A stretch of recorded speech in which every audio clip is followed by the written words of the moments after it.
औज़ुबिल्लाहिमिनश्शैतानिर्रजीम बिस्मिल्लाहिर्रहमानिर्रहीम। Dear students, अस्सलामु अलैकुम वरहमतुल्लाहि वबरकातुहू। हम पढ़ रहे हैं हिस्ट्री का टॉपिक फैक्ट्रीज़ कमिंग अप। तो कहाँ कहाँ से फैक्ट्रीज़ आई और कहाँ किस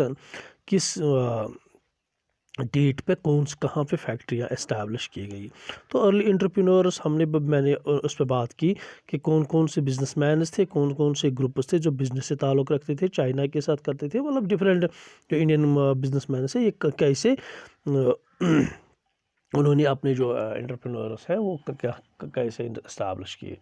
ठीक है, तो आज हम देखेंगे wire did the workers come from. ये जो फैक्ट्रीज इस्टेब्लिश हो गई या फैक्ट्रीज जो भी बन गई, तो उनके लिए वर्कर्स की ज़रूरत पड़ती थी, क्योंकि काम करने के लिए वर्कर्स की ज़रूरत पड़ती है। फैक्ट्रीज जो है दे नीड द वर्कर्स, तो उनको ज़रूरत है वर्कर्स की। जो एक्सपेंशन ऑफ फैक्ट्रीज अब दिस डिमांड, तो जो जब ही एक्सपेंशन फैक्ट्रीज़ की डिमांड जो ही बढ़ गई 1901, there was about 584,000 workers, 584,000 workers.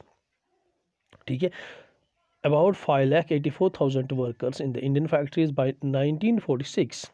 जो नंबर था ये इंक्रीज़ हो गया, ये कितना हो गया 2 करोड़, ये हो गया 2 करोड़ तक जा पहुँचा, मतलब 2.5 करोड़ तक पहुँच गया। 2,436,000 वर्कर्स। ठीक है, तो wire did the workers come from, तो इतने वर्कर्स कहाँ से आ गए, ये वर्कर्स कहाँ से आ गए। ठीक है, तो द मोस्ट इंडस्ट्रियल रीजन जो थे ये come from the district around, जो भी डिस्ट्रिक्ट से अराउंड थे मोस्ट इंडस्ट्रियल रीजन वहाँ से ही आते थे। जो पीजेंट्स थे या आर्टिसंस थे who found no works in the village went to the industrial centres in search of work. तो जो भी इंडस्ट्रियल रीजन्स थे, वर्कर जो भी थे ये वहाँ से ही आते थे। जो पीजेंट्स थे या आर्टिसंस जो थे ये गाँव से आते थे इंडस्ट्रियल सेंटर्स में, किस लिए, काम के लिए। तकरीबन 50% जो वर्कर्स थे in the Bombay cotton industry 1911 come from the neighbouring district of the Ratnagiri. तो आप देखोगे कि 1911 में जब हम देखते हैं कि तकरीबन 50% वर्कर जो भी बॉम्बे कॉटन इंडस्ट्री में काम करते थे वो नियर डिस्ट्रिक्ट से आते थे, नाइबरिंग डिस्ट्रिक्ट। जो भी मिल्स ऑफ कानपुर है गॉट मोस्ट ऑफ दियर जो भी टेक्सटाइल हैंड, जो भी उनके टेक्सटाइल हैंड फ्रॉम द जो भी विलेजेस थे डिस्ट्रिक्ट के कानपुर के, वहाँ से आते थे। और ऑफन जो मिल वर्कर्स है move different villages and the cities returning to their village homes during harvest and the festival. ठीक है, तो बहुत सारे जो भी ऑफन मिल वर्कर्स थे ये मूव कर रहे थे between the village and the cities. ठीक, तो returning to their village home during the harvest और फेस्टिवल सीजन है, जहाँ हार्वेस्ट में अपने गाँव में जाती थी। और time as a news of employ, जब भी मतलब टाइम के साथ साथ जब न्यूज़ एम्प्लॉयमेंट की न्यूज़ सेपरेट होती थी, वर्कर जो भी ग्रेट डिस्टेंस से आते थे वर्क मिल्स में काम करने के लिए, क्योंकि वहाँ पे उनको काम मिलता था।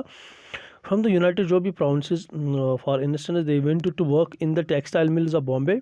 तो जो भी यूनाइटेड प्रोविंसेस थे वो ये टेक्सटाइल मिल्स जो भी बॉम्बे में थे वहाँ पे काम कर रहे थे। एंड तो जूट मिल जो कलकत्ता में थी। Getting jobs was always difficult, तो उस टाइम में जॉब मिलना बहुत ही मुश्किल था। Mills multiplied and the demand for the workers, तो बहुत ही मुश्किल था जॉब मिलना। चाहे इवन कि मतलब फैक्ट्री जो भी मल्टीप्लाई हो गए और जो भी वर्कर्स थे, जो भी डिमांड थी वर्कर्स की वो इंक्रीज़ हो गई, मगर फिर भी जॉब नहीं मिलती थी, क्योंकि नंबर ऑफ़ जो भी seeking work wire always more than the jobs available. तो जो भी लोग काम चाहते थे, जो भी चाहते थे कि हम काम करें यहाँ पे इंडस्ट्री पे, जो भी ये चाहते थे, तो इससे ज़्यादा जो भी जॉब्स अवेलेबल थे, क्योंकि वर्कर्स ज़्यादा थे जॉब्स अवेलेबल कम थे। Entry into the mills was also restricted, तो एंट्री मिल्स में एंट्री रिस्ट्रिक्टेड थी, हर एक को मिल्स में जाने की इजाज़त नहीं मिलती थी। Industry list employed a jobber to get a new recruits. ठीक है, very often the jobbers was an old trusted worker. तो जो भी इंडस्ट्रियलिस्ट से जॉबर्स रखते थे, क्योंकि नए रिक्रूट्स लाने के लिए जॉबर्स रखते थे, तो जॉबर्स से ओल्ड वर्कर्स होते हैं, इन पर ट्रस्ट होता था, ये trusted workers. He got people from, तो ये गाँव से लाते थे लोगों को, इंश्योर देम, तो उनको मतलब इनको जॉब की मतलब इंश्योर करते थे कि उनको जॉब मिलेगी, और हेल्प देम टू सेटल, और उनको हेल्प करते कि सेटल करते थे कहाँ पे, सिटी में, provide the money in times of crisis, और जब भी उनकी क्राइसिस होती थी, घर में होती थी या कहीं पे होती थी, तो उनको पैसा देते थे। Jobbers therefore become a person with some authority and power, तो जो जॉबर्स थे वो आदमी थे जिनके पास कुछ अथॉरिटी था और कुछ पावर भी था। They began demanding money and gift from his favour and controlling the lives of, तो ये जब उनके पास पावर थी, अथॉरिटी थी, तो ये डिमांड मनी कर रहे थे, इन वर्कर से पैसा डिमांड कर रहे थे या कुछ गिफ्ट्स डिमांड कर रहे थे कि क्योंकि वो हम उनका फेवर, आप लोगों का फेवर करेंगे जॉब मिलने में, और कंट्रोलिंग जो भी उनकी ज़िंदगी थी उन पर कंट्रोल रहता था इन जॉबर्स का।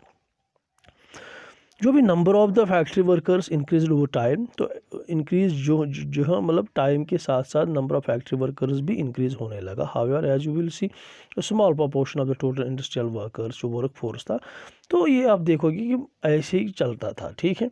तो Vasant Pakar who was once a mill worker in Bombay said, तो वसंत पकार एक आदमी था जो मिल वर्कर, मिल में काम करता था। एक दफ़ा उसने कहा, क्या कहा, workers would pay the jobbers money to get their sons work in the mills, जो भी वर्कर्स थे ये जॉबर्स को मनी देते हैं क्योंकि उनके बेटों को नौकरी मिले मिल्स में। The mill workers was closely associated with his village physically and emotionally, ठीक है। तो मिल वर्कर्स मेरे गाँव के साथ फिजिकली इमोशनली हमेशा अटैच थे।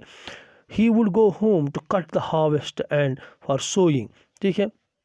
अच्छा, he would go home to cut the harvest and for sowing, तो हम जाते थे किस लिए, हार्वेस्ट के लिए या बोई, जो भी फसल जब बुनाई, जब जो फसल बोने का सीज़न होता था तो उस टाइम में ये जाते।